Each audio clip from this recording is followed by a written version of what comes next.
Hello friends, welcome back to our channel. നമ്മൾ ഇന്ന് കാണാൻ പോകുന്നത് ബേബി ഗേൾ എന്ന മൂവിയാണ്. മൂവിയിലേക്ക് കിടക്കുന്നതിന് മുമ്പ് എല്ലാവരും നമ്മുടെ വീഡിയോ ഒന്ന് ലൈക്ക് ചെയ്ത് സപ്പോർട്ട് ചെയ്യാൻ മറക്കണ്ട. പലരും ലൈക്ക് ചെയ്യാൻ മറന്നു പോകുന്നുണ്ട്. മൂവിയുടെ തുടക്കത്തിൽ തന്നെ കാണിക്കുന്നത് ട്രിവാൻഡ്രത്തുള്ള ഗുഡ് ഷെപ്പേർഡ് ഹോസ്പിറ്റലിലേക്ക് നമ്മുടെ നായകനും ആ ഹോസ്പിറ്റലിലെ അറ്റൻഡറുമായ സനൽ വരുന്നതാണ്. സനൽ ലിഫ്റ്റിനുള്ളിലേക്ക് കയറാൻ തുടങ്ങിയതും ജിഷ എന്ന് പറയുന്ന ഒരു നേഴ്സ് അവനെ വിളിക്കുന്നുണ്ട്. ആ സമയം ലിഫ്റ്റിൽ നിന്നും ആൾക്കാർ പുറത്തേക്ക് ഇറങ്ങുകയായിരുന്നു. ആ കൂട്ടത്തിൽ പർദ്ദ ധരിച്ച് കയ്യിലൊരു സഞ്ചിയുമായിട്ട് ഒരു സ്ത്രീ പോകുന്നതായിട്ടും അവൻ കാണുന്നു. ജിഷ വിളിച്ചത് കാരണം ഇതൊന്നും ശ്രദ്ധിക്കാതെ പെട്ടെന്ന് അവൻ ജിഷയുടെ അടുത്തേക്ക് ചെല്ലുന്നു. അവരവിടെ പുതുതായിട്ടുണ്ടാക്കി വെച്ച ക്രിസ്മസ് ട്രീ കാണിക്കാനാണ് ജിഷ അവനെ വിളിച്ചത്. ആ സമയം പെട്ടെന്ന് അവിടെ ഒരു അനൗൺസ്മെന്റ് കേൾക്കുകയാണ്. മെറ്റേണിറ്റി വാർഡിൽ നിന്നും ഒരു കുഞ്ഞിനെ കാണാനില്ല എന്ന് പറഞ്ഞിട്ട് ഹോസ്പിറ്റലിലെ സ്റ്റാഫുകളെല്ലാം ആകെ ടെൻഷനിലായി. ആ സമയം സനലിന്റെ മനസ്സിൽ ലിഫ്റ്റിൽ നിന്നും പുറത്തേക്ക് പർദ്ദ ധരിച്ച് കയ്യിലൊരു സഞ്ചിയുമായിട്ട് ഇറങ്ങിപ്പോയ സ്ത്രീയുടെ രൂപം ഓർമ്മ വരുന്നു. അവൻ പുറത്തിറങ്ങി നോക്കിയെങ്കിലും അവിടെയെങ്ങും തന്നെ ആരും ഉണ്ടായിരുന്നില്ല. അന്നവിടെ മുഖ്യമന്ത്രി വരുന്നത് കാരണം പാർട്ടി പ്രവർത്തകരും ഒരുപാട് പോലീസുകാരും എല്ലാം തന്നെ ആ ഡ്യൂട്ടിയിലായിരുന്നു. കുട്ടിയെ കാണാനുള്ള വാർത്ത പെട്ടെന്ന് തന്നെ അവിടെ എല്ലാവരും അറിയുകയും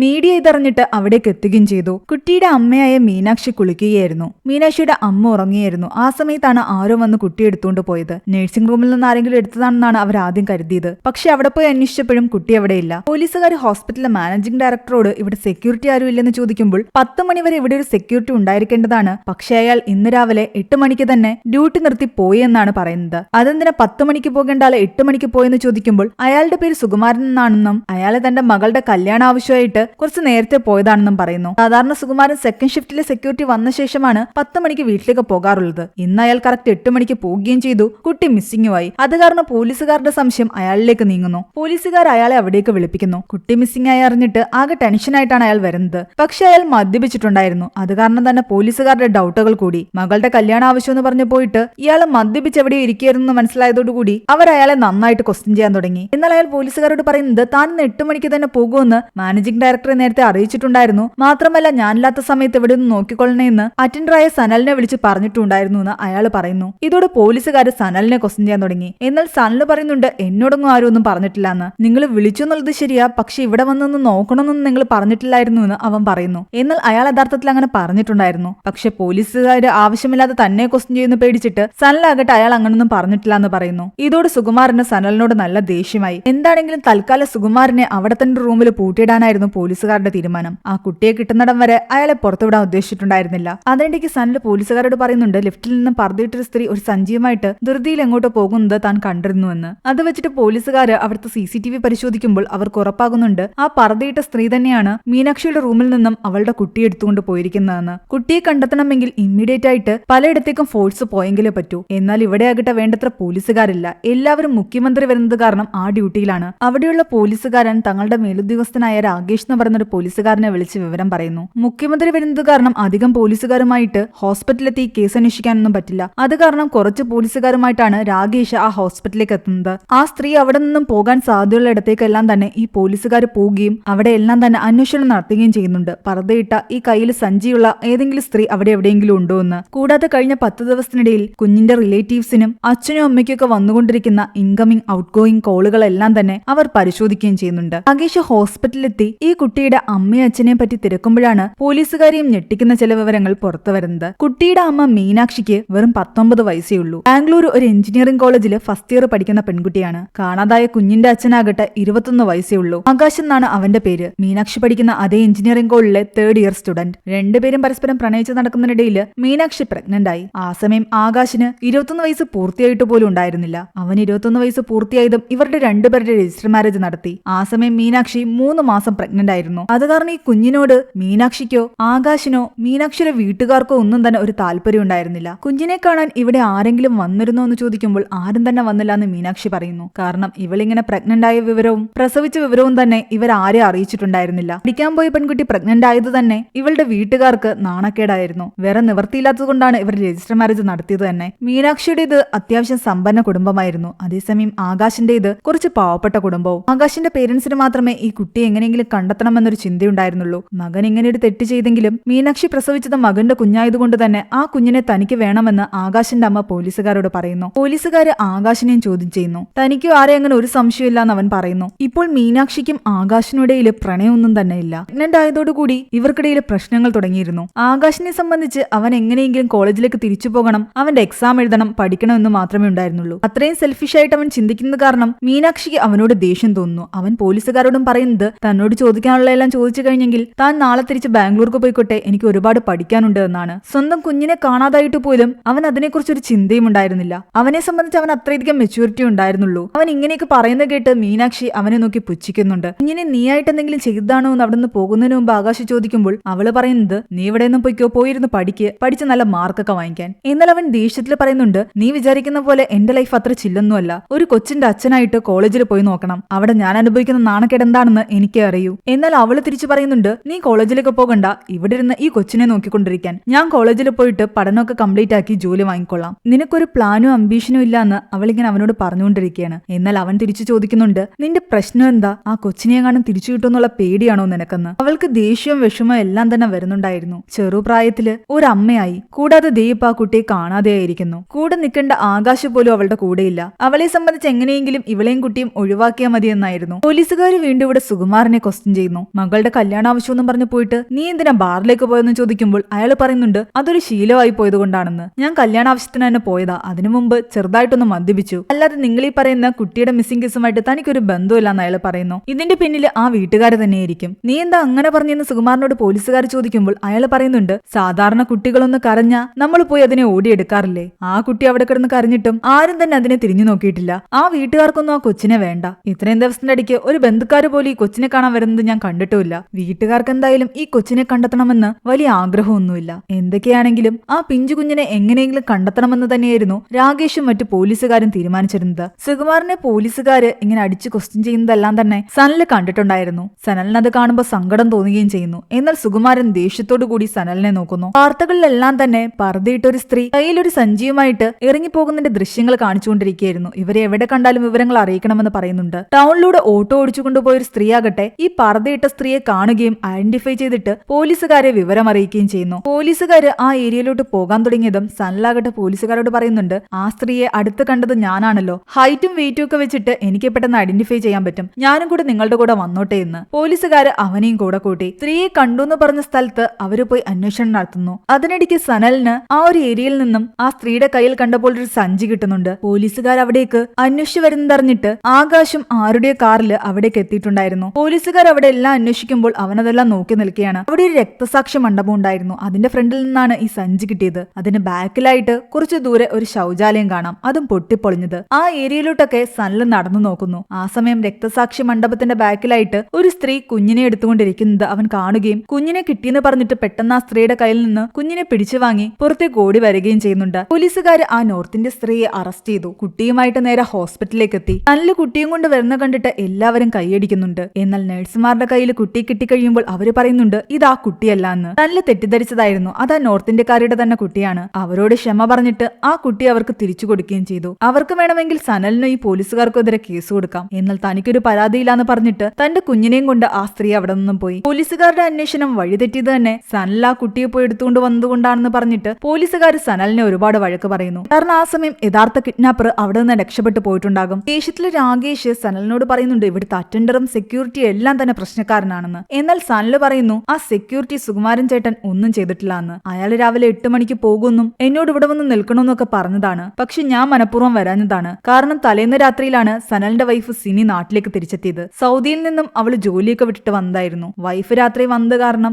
രാവിലെ അവൻ ഇറങ്ങാൻ വൈകി. അതുകൊണ്ട് വന്നപ്പോൾ താമസിക്കുകയും ചെയ്തു. സുകുമാരനോട് പറഞ്ഞ പോലെ 8 മണിക്ക് എത്താൻ സാധിച്ചില്ല. കേട്ടതോടുകൂടി ഈ പോലീസുകാർക്ക് മറ്റൊരു ഡൗട്ട് തോന്നാൻ തുടങ്ങി. സനല് പറഞ്ഞ പോലെ അവന്റെ വൈഫ് സൗദിയിൽ നിന്ന് ജോലിയൊക്കെ വിട്ടിട്ടാ തിരിച്ചു വന്നതെങ്കിൽ ഉറപ്പായിട്ടും അവൻ ഇവിടെ എന്തെങ്കിലുമൊക്കെ കാര്യങ്ങൾ കണ്ടുവച്ചിട്ടുണ്ടാവില്ല. ചിലപ്പോൾ ആർക്കെങ്കിലും വേണ്ടിയിട്ട് അവൻ കൊച്ചിനെ എടുത്ത് കൊടുത്തിട്ടുണ്ടെങ്കിൽ അവരവൻ ഇഷ്ടംപോലെ കാശ് കൊടുക്കുമായിരിക്കും. അതൊക്കെ കൊണ്ടായിരിക്കാം വൈഫ് ജോലിയൊക്കെ വിട്ടിട്ട് നാട്ടിലേക്ക് തിരിച്ചെത്തിയത്. എന്താണെങ്കിലും സനലിന്റെ കോൾസും കൂടി ട്രേസ് ചെയ്യാൻ അവർ തീരുമാനിക്കുന്നു. രാവിലെ 8 മണിക്ക് സനല് വരാമെന്ന് ഏറ്റതുകൊണ്ടാണ് സുകുമാരൻ നേരത്തെ പോയത്. കൂടാതെ പോലീസുകാരുടെ അന്വേഷണം വഴിതെറ്റിച്ചതും സനല് തന്നെയാണ്. ഈ കാരണങ്ങളൊക്കെ കൊണ്ട് സനലിനെ ഹോസ്പിറ്റലിൽ നിന്ന് പിരിച്ചുവിടുന്നു. ന്യൂസിലെല്ലാം തന്നെ ഇത് കാണിക്കുകയായിരുന്നു. ഇത് കണ്ട് ആകെ ടെൻഷനായിട്ട് സനലിന്റെ വൈഫ് സിനി അവനെ വിളിക്കുകയും ജോലി പോയെന്ന് ചോദിക്കുകയും ചെയ്യുന്നു. സനലിന് ഇവിടെ ജോലി ഉണ്ടായത് കൊണ്ടാണ് അവൾ ജോലിയൊക്കെ വിട്ട് ഇവിടേക്ക് വന്നത്. ഇപ്പൊ ഇവന്റെ ജോലി പോയെന്ന് പറഞ്ഞതോടുകൂടി അവൾ ആകെ ടെൻഷനിലായി. വർഷങ്ങളായിട്ട് സനലിനെയും മകനെയും വിട്ടവൾ നിൽക്കുകയാണ്. ഇനിയെങ്കിലും സ്വന്തം ഹസ്ബൻഡിന്റെയും മകന്റെയും കൂടെ നിൽക്കണമെന്നുള്ള ആഗ്രഹം കൊണ്ടായിരുന്നു അവള് ജോലി വിട്ട് നാട്ടിലേക്ക് വന്നത്. എന്താണെങ്കിലും ഞാൻ വീട്ടിലെത്തിയിട്ട് സംസാരിക്കാമെന്നാണ് സനല് പറയുന്നത്. സുകുമാരനെ ഈ കേസുമായിട്ട് പങ്കൊന്നുമില്ലെന്ന് മനസ്സിലാക്കി സുകുമാരനെ പോലീസുകാർ വെറുതെ വിട്ടു. എന്നാൽ പോകുന്നതിന് മുമ്പ് അയാളാകട്ടെ സനലിനോട് പറയുന്നുണ്ട് നീ നശിച്ചു പോകുമെന്ന്. അത്രയും പറഞ്ഞിട്ട് ദേഷ്യത്തോടെ അവനെ നോക്കിയിട്ട് അയാൾ പോയി. ഒരു നിമിഷം പോലും അധികം ഇവിടെ നിൽക്കണ്ട, വീട്ടിൽ പോയിക്കോന്ന് പറഞ്ഞിട്ട് സനലിനെ മാനേജിംഗ് ഡയറക്ടർ പറഞ്ഞു വിട്ടെങ്കിലും അവന് പുറത്തേക്ക് ഇറങ്ങാൻ പറ്റുന്നുണ്ടായിരുന്നില്ല. മീഡിയ എല്ലാം തന്നെ അവൻ ക്വസ്റ്റ്യൻ ചെയ്യാൻ നിൽക്കുകയായിരുന്നു. അത് കാരണം വീണ്ടും അവൻ ഹോസ്പിറ്റലിനുള്ളിലേക്ക് തന്നെ കയറി. എന്നാലും ആ കുട്ടി എവിടെ പോയെന്ന് ആലോചിച്ച് നിൽക്കുമ്പോൾ അവന് തലേന്ന് നടന്ന ചില സംഭവങ്ങൾ മനസ്സിലൂടെ കടന്നു വരുന്നു. മാസ്കും തൊപ്പിയൊക്കെ വെച്ചിട്ട് തലേന്ന് വൈകുന്നേരം ഒരു പയ്യൻ ഇവിടെ വന്നിട്ടുണ്ടായിരുന്നു. സനല് നേരെ CCTV റൂമിൽ കയറി അവിടെ ഉണ്ടായിരുന്ന അഭിലാഷിനോട് പറഞ്ഞിട്ട് തലേന്ന് വൈകിട്ടത്തെ ഫൂട്ടേജ് എല്ലാം കാണുന്നു. ആ സമയം പോലീസുകാർ നഗരത്തിലുള്ള CCTV ഫൂട്ടേജ് എല്ലാം തന്നെ ചെക്ക് ചെയ്യുകയായിരുന്നു. ആ പർദ്ദ ധരിച്ച സ്ത്രീ കുട്ടിയുമായിട്ട് പോയ പല വിഷ്വൽസും അവർക്ക് പല ക്യാമറകളിൽ നിന്നും കിട്ടുന്നുണ്ട്. കുറേയധികം വിഷ്വൽസ് അവർക്ക് കണ്ടതോടുകൂടി അതൊരു സ്ത്രീയല്ല എന്നും പർദ്ദയ്ക്കുള്ളിൽ ഒരു പുരുഷനാണെന്നും മനസ്സിലായി. കാരണം ബോഡി ലാംഗ്വേജ് വെച്ചിട്ട് അതൊരിക്കലും ഒരു സ്ത്രീയാകാനുള്ള ചാൻസ് ഇല്ല. സനൽ ഇവിടെ CCTV ഫൂട്ടേജ് നോക്കുമ്പോൾ തലേന്ന് അവൻ കണ്ട ആ പയ്യനാകട്ടെ കുറെ നേരം മീനാക്ഷിയുടെ റൂമിന്റെ പുറത്ത് ഒളിച്ചും പാത്തും നോക്കി നിൽപ്പുണ്ടായിരുന്നു. മീനാക്ഷിയുടെ ഹസ്ബൻഡ് ആകാശ് പെട്ടെന്ന് പുറത്തേക്കിറങ്ങിയതും ആകെ ടെൻഷനായിട്ട് ആ പയ്യൻ അവിടെ നിന്ന് എഴുന്നേറ്റ് പോയി. ആ പോകുന്ന വഴിക്കാണ് അവൻ സനലിനെ പോയി ഇടിക്കുന്നത്. ആരാ എന്താന്നൊക്കെ ചോദിച്ചപ്പോൾ ആ പയ്യൻ അപ്പോൾ രക്ഷപ്പെടാൻ വേണ്ടിയിട്ട് സനലിനോട് കള്ളം പറഞ്ഞു. താൻ HIV ഉണ്ടോന്ന് ടെസ്റ്റ് ചെയ്യാൻ വന്നതാണെന്ന്. അവന് ലാബ് കാണിച്ചു കൊടുത്തതും സനലാണ്. അവൻ ബ്ലഡ് ടെസ്റ്റിന് കൊടുത്തിട്ടുണ്ടെങ്കിൽ അവന്റെ അഡ്രസ് ഇവിടെ കാണും. ലാബിൽ പോയിട്ട് സനല് അവന്റെ അഡ്രസ് എടുക്കുന്നു. വിവേക് മേനോൻ എന്നുള്ള പേരിലായിരുന്നു അവൻ HIV ടെസ്റ്റിന് വേണ്ടിയിട്ട് അവിടെ അഡ്രസ് കൊടുത്തത്. നേഴ്സിനോട് പറഞ്ഞിട്ട് അവന്റെ ഫോൺ നമ്പർ സനൽ അവിടെ നിന്നും എടുക്കുന്നു. അതേസമയം തന്നെ നമ്മളെ കഥയൊന്ന് ഫ്ലാഷ് ബാക്കിലേക്ക് കാണിക്കുന്നു. സനല് പോലീസുകാരുടെ കൂടെ ആ രക്തസാക്ഷി മണ്ഡപത്തിന് മുന്നിൽ എത്തുന്നതിന് മുമ്പ് ആ പർദ്ദ ധരിച്ച പയ്യനില്ലേ, അവൻ കുട്ടിയും കൊണ്ട് ആ രക്തസാക്ഷി മണ്ഡപത്തിന് ബാക്കിലുള്ള പൊളിഞ്ഞു കിടക്കുന്ന ശുചിമുറിയിൽ വന്നിട്ടുണ്ടായിരുന്നു. ഋഷി എന്നാണ് അവന്റെ പേര്. അവന്റെ കൂടെ അവന്റെ സഹോദരി ഋതു ഉണ്ട്.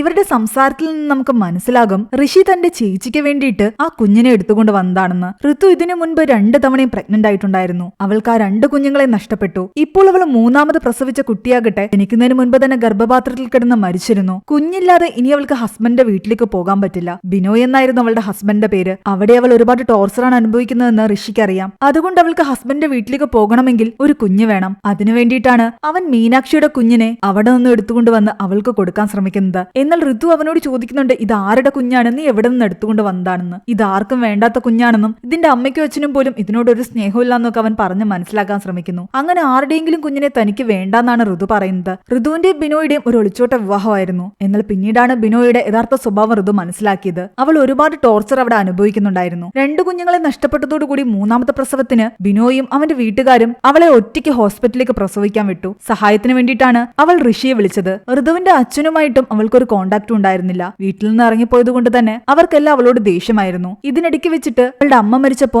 അമ്മയെ കാണാൻ പോലും അവളുടെ അച്ഛൻ അനുവദിച്ചിട്ടുണ്ടായിരുന്നില്ല. അതുകൊണ്ട് ബിനോയുടെ കൂടെയെങ്കിലും ഇവള് കുറച്ച് സ്വസ്ഥമായിട്ട് ജീവിക്കട്ടെ എന്ന് കരുതിയിട്ടാണ് ഋഷി ഈ കുഞ്ഞിനെ എടുത്തുകൊണ്ട് വന്നത്. കുഞ്ഞ് കരയുന്ന കണ്ടിട്ട് ഋതു അതിന് പാലൊക്കെ കൊടുക്കുന്നു. അവരങ്ങനെ അവിടെ നിൽക്കുന്ന സമയത്താണ് പോലീസുകാരും സനലും ആ ഭാഗത്ത് പർദ്ദയിട്ട സ്ത്രീയെ കണ്ടുന്ന് പറഞ്ഞിട്ട് അവിടെ അന്വേഷിക്കാൻ വരുന്നത്. പോലീസുകാർ വരുന്ന കണ്ടതും ഋതുവും ഋഷിയും ആകെ ടെൻഷനിലായി. ഈ കുഞ്ഞിനെ എന്തായാലും എനിക്ക് വേണ്ട, ഇതിനെ ഇതിന്റെ അച്ഛനും അമ്മയ്ക്കും തന്നെ കൊടുത്തേക്കാൻ ഋതു പറയുന്നുണ്ടായിരുന്നു. പോലീസുകാരും കൂടി വന്നുകൊണ്ട് അവൾ നന്നായിട്ട് പേടിച്ചിട്ടുണ്ട്. വേറെ വഴിയില്ലാതെ ഋഷി പറയുന്നുണ്ട്, ഒരു കാര്യം ചെയ്യാം, ഈ കുട്ടിയെ നമുക്ക് ഇവിടെ തന്നെ കിടത്തിയേക്കാം. പോലീസുകാരെന്തായാലും ഇങ്ങോട്ട് അന്വേഷിച്ചു വന്ന് ഈ കുട്ടിയെ എടുത്തുകൊണ്ട് പോയിക്കൊള്ളൂന്ന്. അല്ലാതെ ഇവരായിട്ട് എന്തായാലും ഡയറക്റ്റ് കൊണ്ടുകൊടുക്കാൻ പറ്റില്ല. അത് വലിയ കേസും പ്രശ്നമൊക്കെ ആവും. പെട്ടെന്നൊരു നിമിഷം തോന്നിയതുപോലെ കുഞ്ഞിനെ എടുത്തിട്ട് വന്നതാണ്. ഇതിന്റെ പിന്നാലെ ഇത്രയും പ്രശ്നങ്ങളൊക്കെ വരുമെന്ന് ഋഷി ഒരിക്കലും ചിന്തിച്ചിട്ടുണ്ടായിരുന്നില്ല. തൽക്കാലം അവര് അവിടെ ഉണ്ടായിരുന്ന ഒരു ബാത്റൂമിൽ അവൻ ധരിച്ചിരുന്ന ആ പർദ്ദ ഊരിയിട്ട് കുഞ്ഞിനെ അവിടെ കിടത്തുന്നു. ഹോസ്പിറ്റലിൽ നിന്ന് ഇവള് ഡിസ്ചാർജ് ആയി വന്നുകൊണ്ട് തന്നെ അവളുടെ കയ്യിൽ ആ പേപ്പേഴ്സും മറ്റും ഉണ്ടായിരുന്നു. അതൊക്കെ കൊണ്ട് ഇവരിവിടെ നിന്നും പതിയെ നടന്നു പോകുന്നു. പോലീസുകാർ അന്വേഷിച്ച് എന്തായാലും ശുചിമുറിയിലേക്ക് വരുമെന്നും കുട്ടി അവിടെ നിന്ന് എടുക്കുമെന്നായിരുന്നു അവരുടെ വിശ്വാസം. അവരതുകൊണ്ട് മറഞ്ഞു നിന്ന് ഇതൊക്കെ നോക്കുകയാണ്. 2 പോലീസുകാര് കുറച്ചു കഴിഞ്ഞപ്പോൾ ആ ബാത്റൂമിനുള്ളിലേക്ക് പോകുന്നത് അവർ കാണുന്നു. പക്ഷെ ആ സമയം ആ നോർത്ത് ഇന്ത്യ സ്ത്രീയുടെ കയ്യിൽ നിന്ന് സനലാകട്ടെ ഇതാണ് കുട്ടിയെന്നും പറഞ്ഞിട്ട് ആ നോർത്ത് ഇന്ത്യക്കാരുടെ കുട്ടിയെടുത്തോണ്ട് പോയില്ലേ.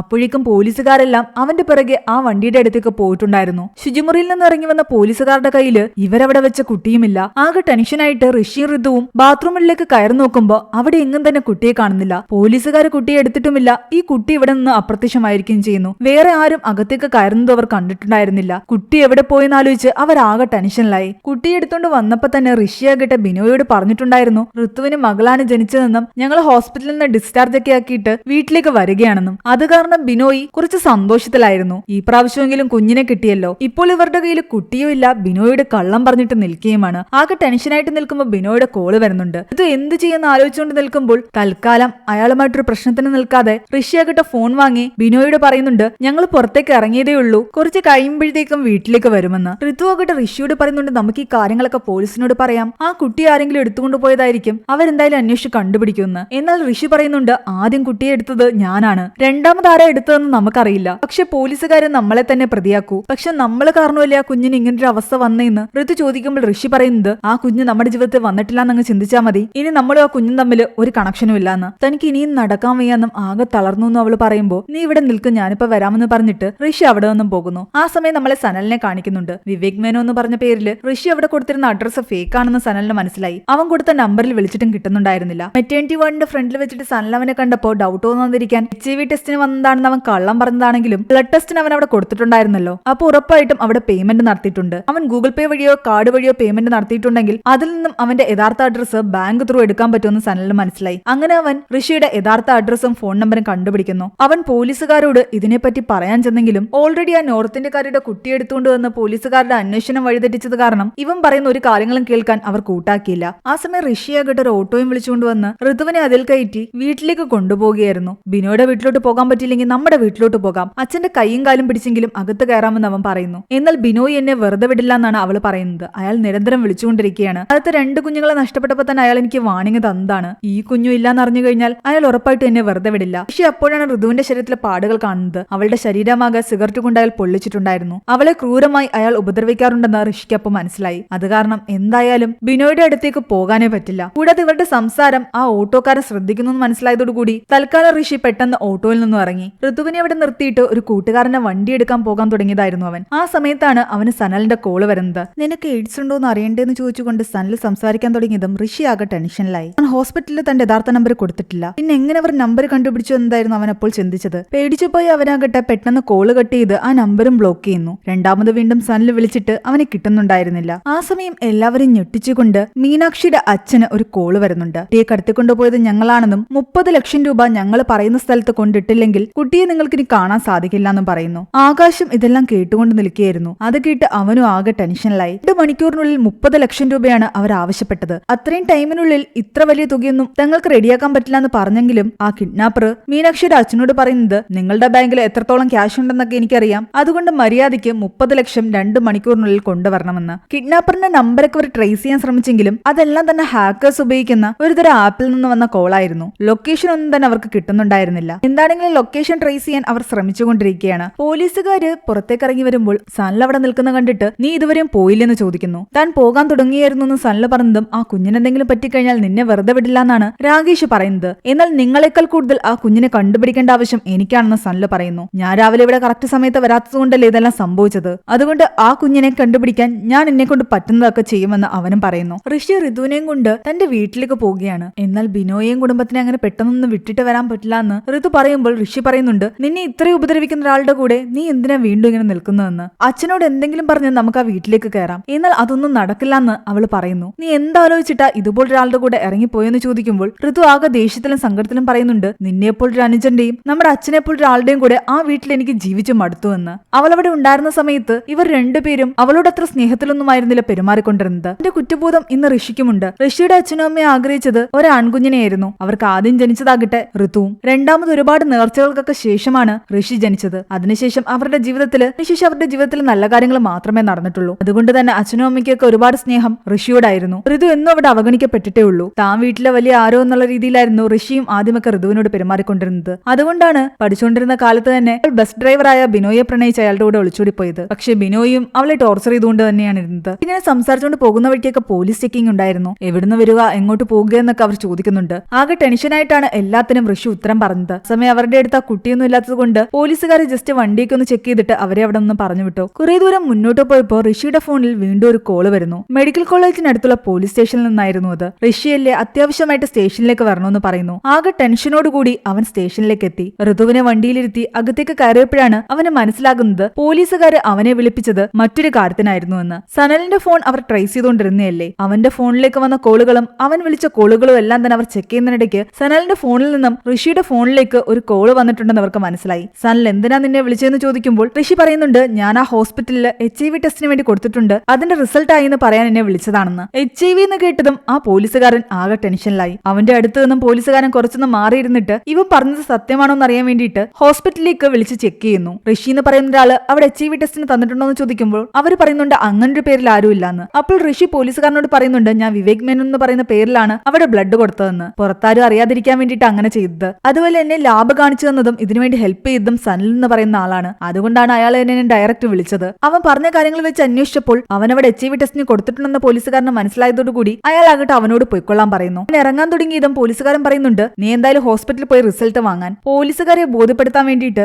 എന്താണെങ്കിലും അവന് ഹോസ്പിറ്റൽ വരെ ഒന്ന് പോകണം. അല്ലെങ്കിൽ അവർ വീണ്ടും ചെക്ക് ചെയ്യുമ്പോൾ അവൻ അവിടെ ചെന്നിട്ടില്ല എന്ന് മനസ്സിലായി കഴിഞ്ഞാൽ ചിലപ്പോൾ അവർക്ക് വീണ്ടും ഡൗട്ട് തോന്നും. അതുകൊണ്ട് അവൻ ഋതുവിനെയും കൂട്ടി നേരെ ഹോസ്പിറ്റലിലേക്ക് പോകുന്നു. നിന്നെ എന്തിനാ പോലീസുകാർ വിളിപ്പിച്ചെന്ന് ചോദിക്കുമ്പോൾ അവൻ ഈ നടന്ന കാര്യങ്ങളൊന്നും പറയുന്നില്ല. അത് നേരത്തെ ഉണ്ടായിരുന്ന ഒരു കേസിന്റെ കാര്യം സംസാരിക്കാൻ വിളിച്ചതാണെന്ന് മാത്രം പറയുന്നു. എന്നാൽ ആ സമയം ന്യൂസിലെല്ലാം തന്നെ കുട്ടിയെ തെരഞ്ഞുകൊണ്ടിരിക്കുന്ന അച്ഛന്റെ അമ്മയുടെയും ബന്ധുക്കാരുടെയും എല്ലാം തന്നെ ന്യൂസ് ആയിരുന്നു ഉണ്ടായിരുന്നത്. ആ കുട്ടിക്ക് ആരുമില്ല, അതിനെ ആർക്കും വേണ്ടെന്നൊക്കെ പറഞ്ഞിട്ട് ആ കുഞ്ഞിനെ എല്ലാവരും അന്വേഷിച്ചുകൊണ്ടിരിക്കുകയല്ലേ എന്ന് ഋതു ചോദിക്കുമ്പോൾ ഋഷി ആകെ ടെൻഷനിലായി. നീ വിചാരിക്കുന്ന പോലെയല്ല കാര്യങ്ങള്. ആ കുഞ്ഞിനെ വേണമെന്ന് ആ കുഞ്ഞിന്റെ അച്ഛനും അമ്മയ്ക്കും ഒരു താല്പര്യമില്ലാന്നും 19-21 വയസ്സുള്ള പഠിച്ചുകൊണ്ടിരിക്കുന്ന പിള്ളേർക്കുണ്ടായതാണ് ആ കുട്ടിയെന്ന് ഋഷി അവളോട് പറയുന്നു. എന്താണെങ്കിലും ഇതുവരെ നടന്ന കാര്യങ്ങളെല്ലാം ഞാൻ പോലീസിൽ പോയി പറയാൻ പോവുകയാണെന്ന് പറഞ്ഞ് അവൾ പുറത്തേക്ക് ഇറങ്ങാൻ തുടങ്ങിയതും ഋഷി അവളെ പിടിച്ചു നിർത്തുന്നു. നിന്റെ ലൈഫോ നീ ഇങ്ങനെ നശിപ്പിച്ചു. നീ ഇത് പോയി പോലീസിൽ പറയുകയാണെങ്കിൽ നിന്നെ പോലീസുകാരൊന്നും ചെയ്യില്ല, എന്നെ അറസ്റ്റ് ചെയ്യും. എന്റെ ലൈഫും കൂടി നിനക്ക് നശിപ്പിക്കണോ? അത് കേട്ടതോടുകൂടി ഋതു ഒന്നും മിണ്ടാതെ കാറിൽ തന്നെ ഇരുന്നു. ആ സമയം ന്യൂസില് കുഞ്ഞിനെ എടുത്തുകൊണ്ടുപോയാള് ആവശ്യപ്പെടുന്നു കൂടി കണ്ടതോടെ അവരാകെ ടെൻഷനിലായി. ഇപ്പൊ പോലീസുകാരെടുത്ത് നീ എന്തെങ്കിലും പോയി പറഞ്ഞു കഴിഞ്ഞാൽ ആ കിഡ്നാപ്പർ ഞാൻ തന്നെയാണെന്ന് പോലീസുകാർ പറയും. എന്നാലും ആ കുട്ടിയെ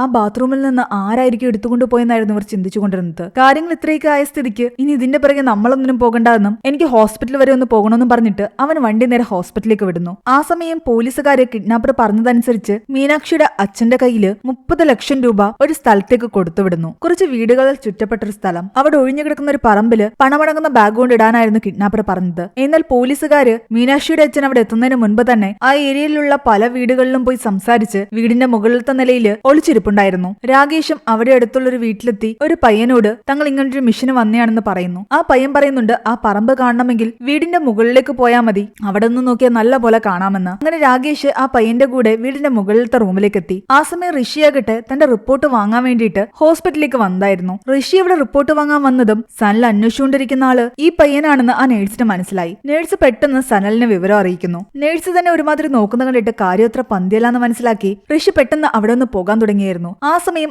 ആകാശ് ഋഷിയെ കാണുന്നു. ആകാശും അവനെ കണ്ടിട്ട് തിരിച്ചറിഞ്ഞ പോലെ അവന്റെ പിറകെ വരുന്ന കണ്ടിട്ട് ഋഷി ശരിക്കും പേടിച്ചു. അവൻ പെട്ടെന്ന് അവിടെ നിന്ന് രക്ഷപ്പെടാൻ തുടങ്ങി. എന്നാൽ ആകാശ് ഇവന്റെ പുറകെ പോയി ഇവന്റെ കയ്യിൽ ഒരു പേപ്പർ കൊടുക്കുകയാണ് ചെയ്യുന്നത്. ഇവൻ എന്തായി തരുന്നതെന്ന് ആലോചിച്ച് നിൽക്കുകയായിരുന്നു ഋഷി. ഇതെല്ലാം തന്നെ മുകളിൽ നിന്ന് സനലും കാണുന്നുണ്ട്. ആ പേപ്പർ തുറന്നു നോക്കിയ ശേഷം ഋഷി അവിടെ നിന്നും ഋതുവിന്റെ അടുത്തേക്ക് പോയിട്ട് കാറും എടുത്ത് എങ്ങോട്ടോ പോയി. സനലിന് ആകെ കൺഫ്യൂഷനായി. ആകാശും ഈ ഋഷിയും ചേർന്നിട്ടാണോ ആ കുഞ്ഞിനെ തട്ടിക്കൊണ്ടു പോയത് എന്നതായിരുന്നു സനലിന്റെ ഡൗട്ട്. രാവിലത്തെ ഫൂട്ടേജ് എല്ലാം തന്നെ സനൽ ഒന്നുകൂടി ചെക്ക് ചെയ്യുന്നു. രാവിലെ പോലീസുകാരെ രക്തസാക്ഷി മണ്ഡപത്തിന്റെ അടുത്ത് കുട്ടിയെ തിരക്കി പോയല്ലോ. ആ സമയം സനലും കൂടി ഉണ്ടായിരുന്നല്ലോ. ഇവരുടെ വണ്ടിയെ ഫോളോ ചെയ്ത് ആകാശ് ആരുടെയോ കൂടെ ഒരു കാറിൽ വന്നിട്ടുണ്ടായിരുന്നു. പക്ഷെ അതിനുശേഷം ആ നോർത്ത് ഇന്ത്യ സ്ത്രീയുടെ കുട്ടിയും കൊണ്ട് തങ്ങൾ ഹോസ്പിറ്റലിലേക്ക് വരുമ്പോ ആകാശ് ആ കാറിലല്ല തിരിച്ചു വന്നത്. അവൻ പോലീസുകാരുടെ ജീപ്പിലാണ് തിരിച്ചു വന്നത്. അപ്പോൾ അവന്റെ കൂടെ ആ കാറിൽ ഉണ്ടായിരുന്നത് ആരാണ്? പോലീസുകാർ ഇവിടെ കിഡ്നാപ്പർ കാശെടുക്കാൻ വരുന്നുണ്ടോ എന്ന് നോക്കി നിൽക്കുകയാണ്. മീനാക്ഷിയുടെ അച്ഛൻ അവിടെ കാശടങ്ങുന്ന ബാഗ് കൊണ്ടിട്ടിട്ടുണ്ട്. ഈ പോലീസുകാരുള്ള അതേ ഏരിയയിലേക്ക് തന്നെയായിരുന്നു ഋഷിയും വന്നുകൊണ്ടിരിക്കുന്നത്. ഋഷിയുടെ കയ്യിൽ ആകാശ് കൊടുത്ത അഡ്രസ് ഈ ഏരിയയിലുള്ള ഏതോ ഒരു വീട്ടിലേതാണ്. പോലീസുകാരൻ നോക്കുമ്പോൾ തൊപ്പിയൊക്കെ ഇട്ടിട്ട് ഒരാള് ആ ഒഴിഞ്ഞെടുക്കുന്ന ബിൽഡിങ്ങിലെ ബാഗ് നോക്കി വരുന്നത് കാണുന്നു. അതേസമയം ഋഷിയാകട്ടെ തന്റെ കയ്യിലുള്ള അഡ്രസ് അനുസരിച്ച് ആ വീട്ടിൽ കയറി അവിടെയെല്ലാം ചെക്ക് ചെയ്യുമ്പോൾ അവിടുത്തെ താഴത്തെ റൂമിലെ ഒരു ബാത്റൂമിൽ നിന്നും ആ കുഞ്ഞിനെ അവന് കിട്ടുന്നു. അവൻ ആ കുഞ്ഞിനെ എടുത്തുകൊണ്ട് അവിടെ നിന്ന് രക്ഷപ്പെട്ടു. പോലീസുകാരപ്പോഴും ആ ബാഗ് ലക്ഷ്യമാക്കി ആ പറമ്പിന്റെ അടുത്തേക്ക് വരുന്ന ആളെ തന്നെ നോക്കി നിൽക്കുകയാണ്. സനലാകട്ടെ താൻ കണ്ടുപിടിച്ച കാര്യങ്ങളെല്ലാം തന്നെ CCTV ഓപ്പറേറ്ററിലൂടെ പോലീസുകാരെ അറിയിക്കുന്നു. അവനായിട്ട് പോയി പറഞ്ഞു കഴിഞ്ഞാൽ അവർ വിശ്വസിക്കില്ല എന്ന് അവൻ അറിയാമായിരുന്നു. മറ്റു പോലീസുകാര് ആ വിഷ്വൽസ് കണ്ട ശേഷം ആകാശിന്റെ കൂടെ ആ സമയം ആരാണ് ഉണ്ടായിരുന്നതെന്ന് കണ്ടുപിടിക്കുന്നു. ആ വണ്ടിയുടെ ഓണർ ആദിദേവ് എന്ന് പറയുന്ന ഒരു പയ്യനാണ്. ആ ആദിദേവിന്റെ അമ്മയോട് അവനിപ്പോൾ എവിടെ ഉണ്ടാകുമെന്ന് ചോദിച്ചപ്പോൾ 1-2 ലൊക്കേഷൻ അവർ പറഞ്ഞു കൊടുത്തിട്ടുണ്ട്. അതിലൊരു ലൊക്കേഷൻ ഈ പോലീസുകാര് ഉള്ള സ്ഥലമാണ്. രാകേഷിന് ആ ലൊക്കേഷൻ അയച്ചു കൊടുത്തതും രാകേഷ് ആ ലൊക്കേഷൻ സെർച്ച് ചെയ്തതും കാണുന്നത് താൻ നിൽക്കുന്ന അതേ വീട്ടിൽ തന്നെയാണ് ആദിദേവ് ഉള്ളതെന്നാണ്. അതോടെ രാകേഷിന് മനസ്സിലായി തന്റെ കൂടെ ഇത്രയും നേരം നിന്നിരുന്ന ആ പയ്യൻ തന്നെയാണ് ആകാശിന്റെ സുഹൃത്ത് ആദിദേവ് എന്ന്.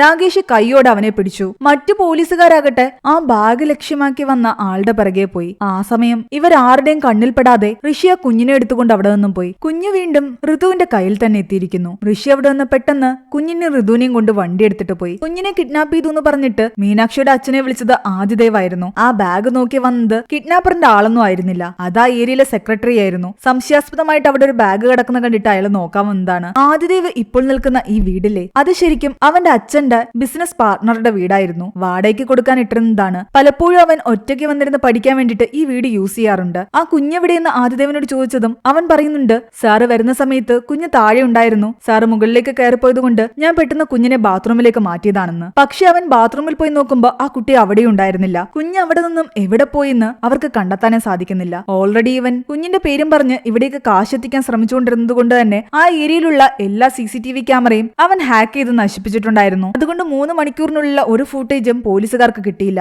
കുഞ്ഞിനെ തട്ടിക്കൊണ്ടുപോകുന്ന നാടകത്തില് ആകാശം കൂട്ടുനിന്നിട്ടുണ്ടെന്ന് വിചാരിച്ച് പോലീസുകാര് അവനെയും കസ്റ്റഡിയിലെടുത്ത് ചോദ്യം ചെയ്യുന്നു. ആകാശിന്റെ വീട്ടുകാരും മീനാക്ഷിയുടെ വീട്ടുകാരും തമ്മിലും പ്രശ്നങ്ങളായി. സ്വത്ത് തട്ടിയെടുക്കാൻ വേണ്ടിയിട്ട് നിങ്ങളുടെ മകൻ തന്നെ സ്വന്തം കുഞ്ഞിനെ വെച്ചിട്ട് നാടകം കളിച്ചതാണെന്ന് പറഞ്ഞിട്ട് ഇവിടെ സൺലാഗിട്ട് ആ CCTV ഓപ്പറേറ്ററോട് പറയുന്നുണ്ട്, ഋഷി ആകാശം തമ്മിൽ കണ്ടുമുട്ടിയ ഫൂട്ടേജ് എല്ലാം തന്നെ നിന്റെ കയ്യിലില്ലേ, അതുകൂടി നീ പോലീസുകാരെ കാണിക്കണമെന്ന്. എന്നാൽ അയാൾ പറയുന്നുണ്ട്, എനിക്കിനി ഈ കേസിന്റെ പിറകെ നടക്കാൻ വയ്യാന്നും നീ തന്നെ വേണമെങ്കിൽ പോയി പറയാൻ. സണ്ണിനി എന്തെങ്കിലും പോയി പറഞ്ഞാലും പോലീസുകാർ വിശ്വസിക്കില്ല. അത് കാരണം അവൻ ഒന്നും മിണ്ടാതെ അവിടെ തന്നെ നിൽക്കുകയായിരുന്നു. പോലീസുകാര് ആദിദേവിനെയും ആകാശിനെയും ക്വസ്റ്റ്യൻ ചെയ്യുന്നു. അപ്പോഴാണ് അവർ നടന്ന കാര്യങ്ങൾ പറയുന്നത്. കുഞ്ഞിനെ അന്വേഷിച്ച് രക്തസാക്ഷി മണ്ഡപത്തിന്റെ അടുത്തേക്ക് പോലീസുകാരും സണ്ണിൽ ഉൾപ്പെടുന്ന സംഘം പോയപ്പോൾ ആദിദേവും ആകാശും ഇവരുടെ പിറകെ പോയി. കൊച്ചിനെ കിട്ടാനുള്ള ആഗ്രഹത്തിലൊന്നുമല്ല. കൊച്ചിനെ അന്വേഷിച്ചിറങ്ങുന്നതിൽ അച്ഛൻ കൂടെ പോയില്ലെങ്കിൽ ആൾക്കാർ അതും ഇതൊക്കെ പറയും. അതുകൊണ്ടൊരു ഫോർമാലിറ്റിക്ക് വേണ്ടിയിട്ട് ആകാശ് പോയതാണ്. പോലീസുകാർ അവിടെ അന്വേഷിക്കുന്ന സമയത്ത് ആകാശും ആദിദേവും കണ്ടിട്ടുണ്ടായിരുന്നു ഋഷിയും ഋതുവും ചേർന്നിട്ട് കുഞ്ഞിനെ എടുത്തുകൊണ്ട് ആ ബാത്റൂമിന്റെ അടുത്ത് നിൽക്കുന്നതും പോലീസുകാരെ കണ്ട് പേടിച്ച് അതിനുള്ളിലേക്ക് കയറി പോകുന്നതും കുറച്ചു കഴിഞ്ഞിട്ട് വെറും കൈയോടുകൂടി തിരിച്ചു വരുന്നതും. കുഞ്ഞിനെ അവർ ബാത്റൂമിനുള്ളിൽ വെച്ചുവെന്ന് അവർക്ക് മനസ്സിലായി. പോലീസുകാരുടെ കണ്ണിൽ പെടാതിരിക്കാൻ വേണ്ടിയിട്ട് അവർ അങ്ങനെ ചെയ്തതാണെന്ന് വിചാരിച്ച് തൽക്കാലം ആ കുഞ്ഞിനെ അവിടെ നിന്ന് രക്ഷിച്ച് ഏതെങ്കിലും അമ്മത്തൊട്ടിൽ കൊണ്ടാക്കാമെന്ന് ആകാശ് കരുതി. അതുകൊണ്ട് അവൻ ബാക്കിലുള്ള ജനല് വഴി ആ ബാത്റൂമിനുള്ളിലേക്ക് കയറി കുഞ്ഞിനെ അതിലൂടെ പുറത്തെടുത്തു. അതുകൊണ്ടാണ് ഋഷിയും ഋതുവും നോക്കിയപ്പോൾ അതിനുള്ളിലേക്ക് മറ്റാരും തന്നെ പോകുന്നത് അവർ കാണാതിരുന്നത്. കുഞ്ഞിനെ തൽക്കാലം ആദിദേവന്റെ കയ്യിൽ കൊടുത്തിട്ട് ആകാശ് പറഞ്ഞു, ഇതിനെ ഏതെങ്കിലും അമ്മത്തൊട്ടിൽ കൊണ്ട് കളയാൻ. കുഞ്ഞിനെ എങ്ങനെയെങ്കിലും ഒഴിവാക്കണമെന്ന് തന്നെയായിരുന്നു ആകാശിന്റെ മനസ്സിൽ. കുഞ്ഞില്ലെങ്കിൽ മീനാക്ഷിയുമായിട്ട് പെട്ടെന്ന് ഡിവോഴ്സ് നടക്കും. മീനാക്ഷി പ്രഗ്നന്റ് ആണെന്ന് അറിഞ്ഞപ്പോൾ തന്നെ അബോർഷൻ ചെയ്യാൻ ഇവർ തീരുമാനിച്ചതാണ്. പക്ഷെ അവൾക്ക് എന്തൊക്കെയോ കോംപ്ലിക്കേഷൻ ഉള്ളത് കൊണ്ട് അബോർഷൻ ചെയ്യാൻ പറ്റില്ല എന്ന് ഡോക്ടേഴ്സ് പറഞ്ഞു. അവൻ ആ ഒരു ബന്ധത്തിൽ തുടരാൻ ഒട്ടും തന്നെ താല്പര്യം ഉണ്ടായിരുന്നില്ല. പക്ഷെ ആകാശ് അറിയാതെ ആദിദേവ് ഒരു കളി കളിച്ചു. ആ കുഞ്ഞിനെ കയ്യിൽ വെച്ചിട്ട് മീനാക്ഷിയുടെ അച്ഛന്റെ കയ്യിലുള്ള കാശ് അടിച്ചെടുക്കാനായിരുന്നു അവന്റെ തീരുമാനം. കിഡ്നാപ്പർ വിളിച്ചു എന്ന് പറഞ്ഞപ്പോ തന്നെ ആകാശിന് കാര്യം മനസ്സിലായി. ആദിദേവ് താൻ അറിയാതെ കാശ് തട്ടിയെടുക്കാനുള്ള പരിപാടിയാണെന്ന്. പക്ഷെ പോലീസുകാരോട് അവൻ ഈ കഥ പറയുമ്പോൾ ടോയ്ലറ്റിൽ കുഞ്ഞിനെ വെച്ചിട്ട് പോയ ആള് ആരാണെന്നൊന്നും പറയുന്നില്ല. അത് സ്ത്രീയായിരുന്നോ പുരുഷനായിരുന്നോ എന്ന് ചോദിക്കുമ്പോൾ അതൊരു പുരുഷനായിരുന്നു എന്ന് മാത്രം ആകാശ് പറയുന്നു. അയാളെ ഇനി കണ്ട ഓർമ്മയുണ്ടാവും എന്ന് ചോദിക്കുമ്പോൾ താൻ ദൂരെ നിന്നാണ് കണ്ടത്, കൃത്യമായിട്ട് മുഖം ഓർക്കുന്നില്ല എന്ന് പറയുന്നു. പക്ഷെ ആകാശിനറിയാം അത് ഋഷിയാണെന്ന്. എന്നാൽ അവൻ മനഃപൂർവ്വം ഋഷിയെ കാട്ടിക്കൊടുക്കാത്തതാണ്. കുഞ്ഞിനെ വെച്ച് ആദിദേവ് കാശ് തട്ടിയെടുക്കാൻ ശ്രമിക്കുന്നു എന്ന് മനസ്സിലാക്കി എന്ത് ചെയ്യുമെന്ന് ആലോചിച്ച് നിൽക്കുമ്പോഴാണ് ആകാശ് ഋഷിയെ ഹോസ്പിറ്റലിൽ വെച്ച് കാണുന്നത്. ഋഷി എന്തായാലും ആ കുഞ്ഞിനെ ഇവിടെ നിന്ന് കൊണ്ടുപോയതാണ്. അവൻ എന്തായാലും ആ കുഞ്ഞിനെ ആവശ്യമുണ്ടെന്ന് ആകാശിന് തോന്നി. അതുകൊണ്ടാണ് ആ കുഞ്ഞുള്ള ആദിദേവിന്റെ വീടിന്റെ അഡ്രസ്സ് ആകാശ് ഋഷിക്ക് കൊടുത്തത്. അവൻ വിചാരിച്ച പോലെ തന്നെ ഋഷി അവിടെ നിന്നും കുട്ടിയെടുത്തിട്ട് പോയി. പക്ഷെ പോലീസുകാരോട് താൻ ഋഷിയെ കണ്ട കാര്യമോ അവൻ ആ അഡ്രസ്സ് പറഞ്ഞു കൊടുത്ത കാര്യമോ ഒന്നും തന്നെ ആകാശ് പറഞ്ഞില്ല. അവൻ ആകെ പറഞ്ഞത് ആ ബാത്റൂമിൽ നിന്നും കുട്ടിയെ താൻ രക്ഷിച്ച് ആദിദേവന്റെ കയ്യിൽ കൊടുത്തുവെന്നും അവനെ അമ്മത്തൊട്ടിലാക്കാൻ പറഞ്ഞുവെന്നും മാത്രമാണ്. അതിനുശേഷം സംഭവിച്ച ഒരു കാര്യങ്ങളും അവൻ പോലീസുകാരോട് പറഞ്ഞിട്ടുണ്ടായിരുന്നില്ല. ഇവിടെ മീനാക്ഷിയുടെ വീട്ടുകാരും ആകാശിന്റെ വീട്ടുകാരും അങ്ങോട്ടും ഇങ്ങോട്ടും വഴക്കുണ്ടാക്കിക്കൊണ്ടിരിക്കുകയാണ്. മീനാക്ഷിക്ക് അവരുടെ ഇടയിൽ നിന്നിട്ട് ഭ്രാന്ത് പിടിക്കുന്ന പോലെ തോന്നി. തനിക്കൊരു ഡിസ്ചാർജ് വേണമെന്ന് അവൾ അവിടെ വന്ന നഴ്സിനോട് പറയുന്നു. റൂമിൽ ഈ ബഹളം കാരണം അവൾ കുറെ നേരം പുറത്തിറങ്ങിയിരുന്നു. ഋതു ആകട്ടെ ആ കുഞ്ഞിന്റെ ഡ്രസ്സൊക്കെ ചേഞ്ച് ചെയ്യുന്നു. തന്റെ കുഞ്ഞിന് വേണ്ടി അവൾ കരുതിയിരുന്ന ഡ്രസ്സുകളെല്ലാം അവളുടെ കയ്യിലുണ്ടായിരുന്നു. കുഞ്ഞിനെ വിശക്കുമ്പോൾ അവൾ പാല് കൊടുക്കുകയും ചെയ്യുന്നുണ്ട്. ഋഷിയാകട്ടെ ഋതുവിനോട് പറയുന്നുണ്ട്, പോലീസിനെ പിടിക്കുന്ന പേടിയൊന്നും തന്നെ ഇപ്പൊ എനിക്കില്ല. എവിടെയോ കിടക്കേണ്ട ഒരു കുഞ്ഞ് വീണ്ടും വീണ്ടും നിന്റെ കയ്യിൽ തന്നെ വരുന്നുണ്ടെങ്കിൽ ഉറപ്പായിട്ടും ഇത് നിന്റെ കൂടെ ജീവിക്കേണ്ട കുഞ്ഞ് തന്നെയാണ്. എന്താണെങ്കിലും ഇതിന്റെ അച്ഛനും അമ്മയും ഇതിനെ സ്നേഹിക്കാൻ പോകുന്നില്ല. ഇവിടെ സനലിന് ഏകദേശം ഉറപ്പായിരുന്നു കുഞ്ഞ് ഋഷിയുടെ കയ്യിൽ തന്നെ ഉണ്ടായിരിക്കുമെന്ന്. അതുകൊണ്ട് സനല് ഋഷിയുടെ അഡ്രസ്സ് കണ്ടുപിടിച്ച് ആ വീട്ടിലേക്ക് പോവുകയാണ്. പോകുന്ന വഴിക്ക് വൈഫ് സിനിയെ വിളിച്ചിട്ടും ഈ കാര്യങ്ങൾ പറയുന്നു. ഇതിനൊക്കെ പോലീസുകാരല്ലേ, നിങ്ങൾ എന്തിനാ ഇതിന്റെ പുറകെ നടക്കുന്നു ചോദിക്കുമ്പോൾ സനല് പറയുന്നുണ്ട്, നമ്മുടെ മകനെ പോലെ അതും ഒരു കുഞ്ഞാണ്. രാവിലത്തെ ന്യൂസിൽ മുഴുവൻ എന്നെ കുറിച്ച് തെറ്റായ കാര്യങ്ങളാ പറഞ്ഞുകൊണ്ടിരുന്നത്. രാത്രിയിലത്തെ ന്യൂസിലെങ്കിലും എന്നെ കുറിച്ച് നല്ല കാര്യങ്ങൾ പറയണമെന്ന് എനിക്ക് ആഗ്രഹമുണ്ട്. അതുകൊണ്ട് ആ കുഞ്ഞിനെ ഞാൻ എങ്ങനെയെങ്കിലും കണ്ടുപിടിച്ചിരിക്കും. ഇവിടെ ബിനോയ് ആകട്ടെ വീണ്ടും ഋതുവിനെ വിളിച്ച് ഭീഷണിപ്പെടുത്തുകയാണ്. നിന്നെ ഞാൻ ഒരുപാട് തവണ വിളിച്ചില്ലേ, നീ എവിടെയായിരുന്നു ഇത്രയും നേരം, കുട്ടിയും കൊണ്ട് നീ ഇതുവരെ വീട്ടിലെത്തിയില്ലേ എന്നൊക്കെ ചോദിച്ചിട്ട്. എന്റെ അമ്മ അവിടെ എത്ര നേരമായിട്ട് കാത്തിരിക്കുകയാണ്, ഞങ്ങൾ പൊയ്ക്കൊണ്ടിരിക്കുകയാണ്. ഇതിനിടയ്ക്ക് ഋഷിക്ക് ഒരു ആവശ്യം വന്നു, അവിടെ ഒന്ന് വണ്ടി നിർത്തി എന്നൊക്കെ പറഞ്ഞ് ഇവൾ ഓരോ കള്ളങ്ങൾ പറയാൻ തുടങ്ങി.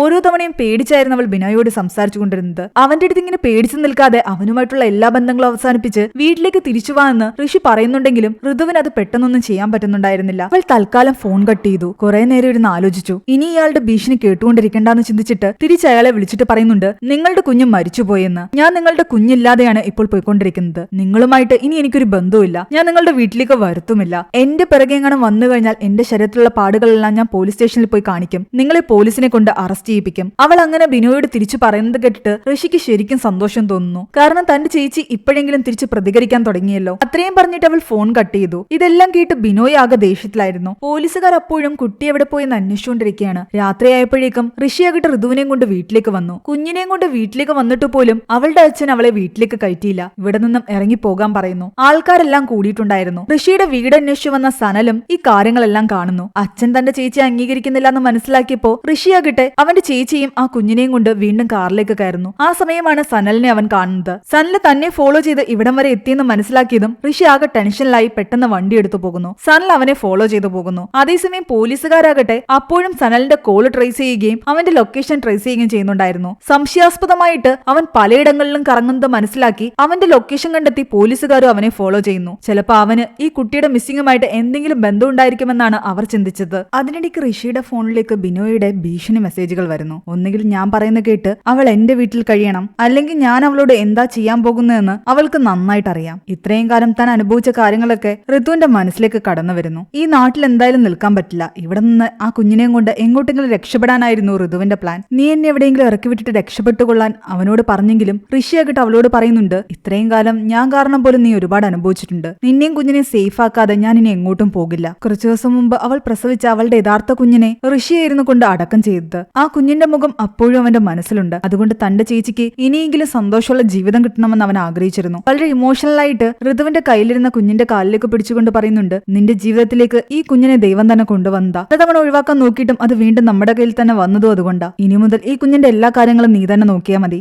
അവരങ്ങനെ പോയിക്കൊണ്ടിരുന്നപ്പോൾ അവരെ ഫോളോ ചെയ്ത് സനല് വരുന്നത് അവർ കാണുന്നു. ഋഷി ആകെ ടെൻഷനിലായി. അവൻ പെട്ടെന്ന് വണ്ടിയുടെ സ്പീഡ് കൂട്ടി. ആ സമയം സനലിന്റെ ലൊക്കേഷൻ തേടി പോലീസുകാരൻ വരുന്നുണ്ടായിരുന്നു. ഋഷിയെ ഫോളോ ചെയ്ത് പോകുന്നതിനിടയിൽ സനൽ അവരുടെ കാറിന്റെ ബാക്കിലിരുന്ന ഋതുവിന്റെ റിപ്പോർട്ട്സ് കാണുന്നുണ്ട്. കവറിൽ നിന്ന് ഹോസ്പിറ്റലിന്റെ പേര് മനസ്സിലാക്കിയ സനല് സിനിയെ വിളിച്ചു പറയുന്നുണ്ട് ഋതു എന്ന് പറയുന്ന പെൺകുട്ടിയെ പറ്റി ആ ഹോസ്പിറ്റലിൽ നിന്ന് അന്വേഷിക്കാൻ. സിനി വിളിച്ച് അന്വേഷിച്ചിട്ട് അവനോട് വിളിച്ചു പറയുന്നുണ്ട് ആ പെൺകുട്ടിയുടെ കുട്ടി ഗർഭാവസ്ഥയിൽ തന്നെ മരിച്ചുപോയി എന്നും അവൾ ജന്മം നൽകിയ കുട്ടിക്ക് ജീവനില്ലായിരുന്നുവെന്നും. അതോടെ സനലിന് കാര്യങ്ങൾ ഏകദേശം മനസ്സിലാക്കാൻ തുടങ്ങിയിരുന്നു. ഋഷി വണ്ടിയുടെ സ്പീഡ് കൂട്ടി. ഋതു ആകട്ടെ ഋഷിയോട് പറയുന്നുണ്ട്, നീ റെയിൽവേ സ്റ്റേഷനിലേക്ക് വണ്ടി വിട്ടോ, എന്റെ ഒരു ഫ്രണ്ട് കൽക്കട്ടയിലുണ്ട്, ഞാൻ അവളുടെ അടുത്തേക്ക് പോവുകയാണ്. കൽക്കട്ടയിലേക്കുള്ള ട്രെയിനും അവൾ ബുക്ക് ചെയ്യുന്നു. അവളെ റെയിൽവേ സ്റ്റേഷനിലാക്കാനായിരുന്നു ഋഷിയുടെ തീരുമാനം. പക്ഷേ പിറകെ സനല് ഫോളോ ചെയ്ത് വരുന്ന കാരണം അവൻ വണ്ടി പല റൂട്ടിലൂടെയും കയറ്റിക്കൊണ്ടു പോകുന്നു. ആ ടൈമിൽ ഋതു ട്രെയിൻ ബുക്ക് ചെയ്ത് ബിനോയ് മനസ്സിലാക്കുന്നു. കാരണം അവളുടെ ആപ്പില് ബിനോയുടെ മെയിൽ ഐഡി ആയിരുന്നു വെച്ചിട്ടുണ്ടായിരുന്നത്. അവളെ എവിടെ പോയി അന്വേഷിക്കുമെന്ന് ആലോചിച്ചുകൊണ്ടിരുന്ന ബിനോയ്ക്ക് അതൊരു തുറുപ്പ് ചീട്ടായിരുന്നു. അയാൾ പെട്ടെന്ന് റെയിൽവേ സ്റ്റേഷൻ ലക്ഷ്യമാക്കി യാത്ര തിരിച്ചു. റെയിൽവേ സ്റ്റേഷന്റെ അടുത്തേക്ക് സനലിന്റെ കണ്ണുവെട്ടിച്ച് വണ്ടി കൊണ്ട് നിർത്തിയെങ്കിലും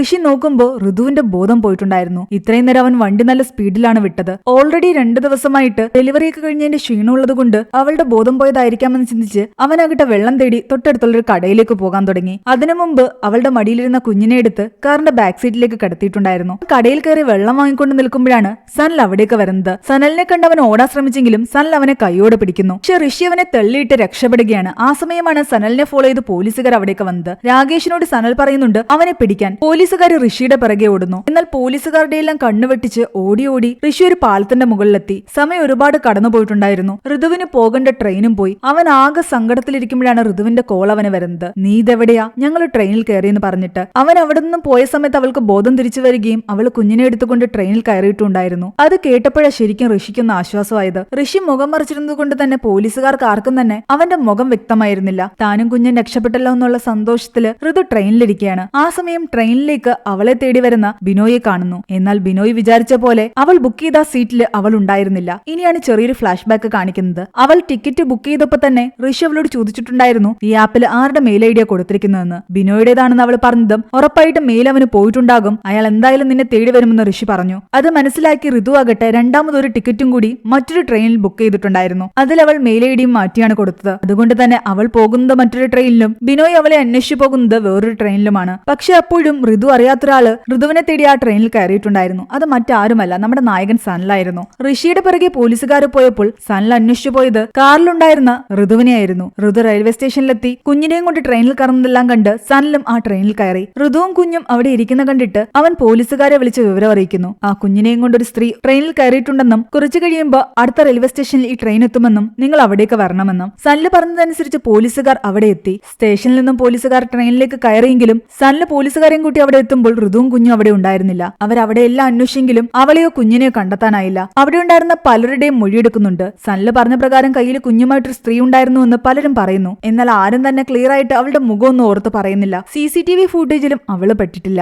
സനലിനോട് പോലീസുകാര് അവളെ കുറിച്ചുള്ള ഡീറ്റെയിൽസ് ചോദിക്കുന്നു. അവളുടെ മുഖത്തിന്റെ ഫീച്ചേഴ്സ് എല്ലാം തന്നെ സനൽ പറഞ്ഞു കൊടുക്കുന്നു. അതനുസരിച്ച് ഒരു രേഖാചിത്രം ഉണ്ടാക്കാനുള്ള ശ്രമത്തിലായിരുന്നു അവർ. പോലീസുകാർ ഋഷിയെ ഓടിച്ച വഴിക്ക് ഋഷി പല ക്യാമറകളിലും പെട്ടിട്ടുണ്ട്. അപ്പോഴില്ല അവൻ ഫേസ് മാസ്ക് ഇട്ടിട്ടുണ്ടായിരുന്നത് കൊണ്ട് തന്നെ അവന്റെ ഫേസ് ഒന്നും തന്നെ ക്ലിയർ ആയിട്ട് അവർക്ക് കാണാനും പറ്റുന്നില്ല. പിന്നീട് കാണിക്കുന്നത് പോലീസുകാര് സനലിനെ ചോദ്യം ചെയ്തുകൊണ്ടിരിക്കുന്നതാണ്. അതിന്റെ ഇടയ്ക്ക് മറ്റൊരു കോൺസ്റ്റബിൾ വന്ന് രാകേഷിനെ വിളിക്കുന്നു. കുഞ്ഞുങ്ങളുമായിട്ട് ട്രെയിനിൽ ട്രാവൽ ചെയ്ത പല സ്ത്രീകളും ഉണ്ടായിരുന്നു. സംശയത്തിന്റെ നിഴലിൽ ആരും തന്നെ ഇല്ല എന്നാണ് ആ കോൺസ്റ്റബിൾ പറയുന്നത്. സ്റ്റേഷനിനുള്ളിലൂടെ കയറാതെ പിറകിലൂടെ വന്ന് കയറിയതായിരിക്കാമെന്നാണ് അവരുടെയൊക്കെ നിഗമനം. ഇവിടെയുള്ള ക്യാമറകളിലൊന്നും തന്നെ ആ സ്ത്രീ പെട്ടിട്ടുമില്ല. ക്യാമറയിൽ പെടാതെ ഒഴിഞ്ഞു നടന്നതാകാനുള്ള സാധ്യതയായിരുന്നു അവരവിടെ കാണുന്നത്. ഇനിയിപ്പോ സനലിനെ ഇവിടെ പിടിച്ചു നിർത്തിയിട്ട് കാര്യമൊന്നുമില്ല. അവന്റെ കോൾ ലിസ്റ്റിലും അസ്വാഭാവികമായിട്ട് ഒന്നും തന്നെ കാണുന്നില്ല. അതുകൊണ്ട് അവനെയും വിട്ടയക്കാൻ രാകേഷ് മറ്റു പോലീസുകാരോട് പറയുന്നു. അങ്ങനെ പോലീസുകാരുടെ അന്വേഷണം മുഴുവൻ വഴിമുട്ടി നിൽക്കുകയാണ്. സനല് വീട്ടിലേക്ക് എത്തി. സിനി അവനെ കണ്ടതും ഓടി വന്ന് കെട്ടിപ്പിടിക്കുന്നു. ആ സമയത്താണ് നേരത്തെ നടന്ന സംഭവങ്ങൾ നമ്മളെ കാണിക്കുന്നത്. ട്രെയിനിൽ വെച്ചിട്ട് പോലീസുകാരോട് ആ കുഞ്ഞു സ്ത്രീയും ഇവിടെ ഉണ്ടെന്ന് പറഞ്ഞിട്ട് വിവരങ്ങൾ അറിയിച്ച ശേഷം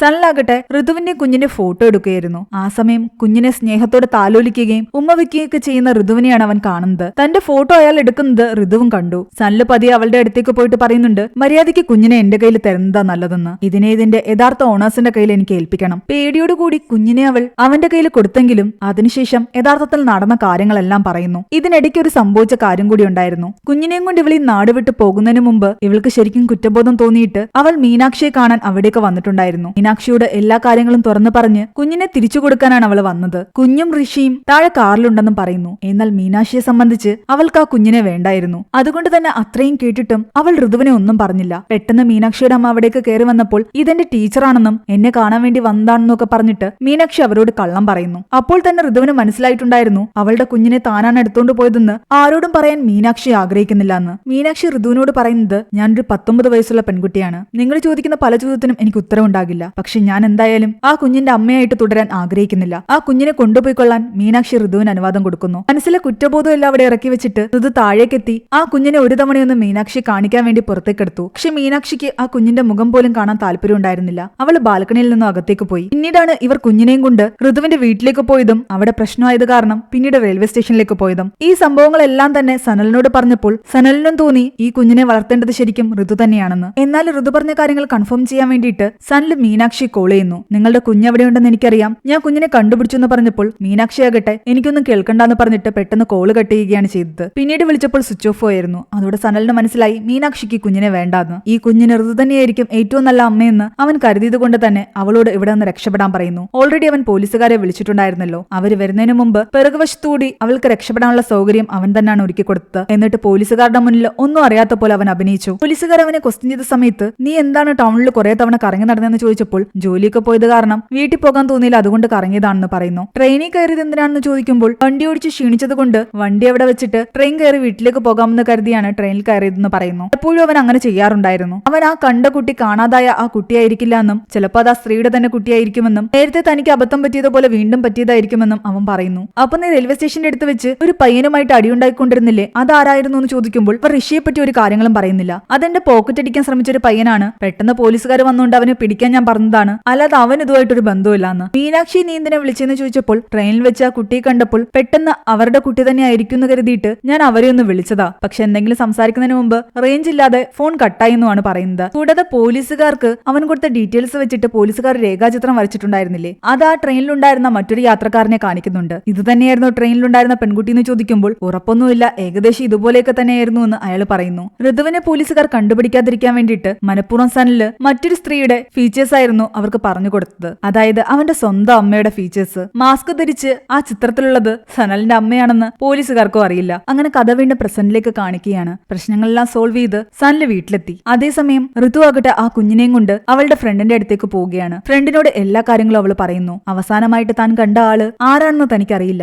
ഈ കുഞ്ഞ് എന്റേത് തന്നെയാണെന്ന് ഉറപ്പിക്കാൻ വേണ്ടിയിട്ട് 10 നിമിഷത്തേക്ക് എന്റെ ജീവിതത്തിലേക്ക് വന്ന ഒരാളെ പോലെയാണ് എനിക്ക് തോന്നുന്നത്. അയാളെ ചിലപ്പോൾ ഞാൻ ഇനി ഒരിക്കലും കാണില്ലായിരിക്കും. എന്താണെങ്കിലും എനിക്കിതിൽ ഒരു കുറ്റബോധവും തോന്നുന്നില്ല. ഇപ്പോൾ ഈ കുഞ്ഞിനെ എന്റെ മകളായിട്ട് ഞാൻ വളർത്തും. അവൾ അങ്ങനെ പറയുമ്പോൾ അവളുടെ കൂട്ടുകാരി ചോദിക്കുന്നുണ്ട്, ഇതുവരെ കുട്ടി ആണാണോ പെണ്ണാണോ എന്ന് ഞാൻ ചോദിച്ചില്ലല്ലോ, എന്ത് കുട്ടിയാണെന്ന്. ബേബി ഗേൾ ആണെന്ന് പറയുന്നിടത്താണ് ഈ ഒരു മൂവി അവസാനിക്കുന്നത്. ഈ മൂവിയുടെ സ്റ്റോറി എങ്ങനെ ഉണ്ടായിരുന്നു നിങ്ങൾ താഴെ കമന്റ് ചെയ്യുക. എക്സ്പ്ലനേഷൻ ഇഷ്ടപ്പെട്ടെങ്കിൽ വീഡിയോ ലൈക്ക് ചെയ്യാനും നമ്മുടെ ചാനൽ സബ്സ്ക്രൈബ് ചെയ്യാനും മറക്കണ്ട.